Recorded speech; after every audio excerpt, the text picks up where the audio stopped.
Hi drivers, Paul Taylor here from Truckers Justice Center. I want to talk to you today about carrier contracts that attempt to enforce arbitration. So there's lots of arbitrations in this world. Normally when you contract for a purchase of a product or certain things, there is a contract that often includes an arbitration provision, which means you can't go to court. No matter how unequal the bargaining power is when you sign, say, to purchase a car or certain types of things, even in most employment situations where you have an employment contract, say even a race discrimination case or a religious discrimination case, if you have an employment contract that says you agree to go to binding arbitration, you go to binding arbitration. There's been some efforts in Congress to allow people who have signed binding arbitration contracts to take employment disputes to arbitration. Now, if you're a truck driver, either an owner-operator who technically may or may not be an employee, or you're a company driver, you cannot be forced to go to binding arbitration, to even go to arbitration in an employment-related lawsuit.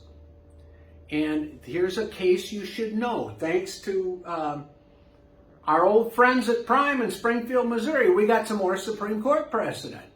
In a case called New Prime, which is actually the legal name of Prime versus Oliveira, the Supreme Court addressed an issue where a driver was technically, within the words of the contract, not an employee. You know, he had several contracts, presumably a lease purchase or a lease, and then a so-called owner-operator leased back. The Supreme Court record is not entirely clear on that, but the driver had contracts, and Prime argued that the driver is not an employee. Now, what's the significance of this? The Federal Arbitration Act requires arbitration in most disputes where you have a contract that says so, except what's exempt from the Act is contracts of employment of workers engaged in interstate commerce. Well, there's no doubt a commercial truck driver is engaged in interstate commerce. The question is it a contract of employment? And the Supreme Court, in a very broad decision authored by Justice Gorsuch in 2019, unanimous Supreme Court decision, I believe Justice Kavanaugh did not take part in the decision, but an 8-0 decision, the Supreme Court said that employment at the time the Arbitration Act was enacted many years ago, 70 or 80 years ago, didn't mean an employee for purposes of the IRS. It meant somebody who's employed to do something. Like if you hired a painter, that's employment, to paint your house, even though they're not an employee within the meaning of some laws. So a very broad approach to somebody who is employing workers engaged in interstate commerce. Even an owner-operator, you are being employed and otherwise used by a carrier to do work.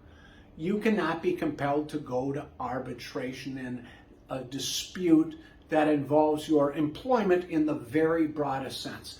So this is a case drivers should know. New Prime versus Oliveira, 2019 Supreme Court decision. Here's just a little bit of information on it that might be helpful to you in the future. Thanks for watching.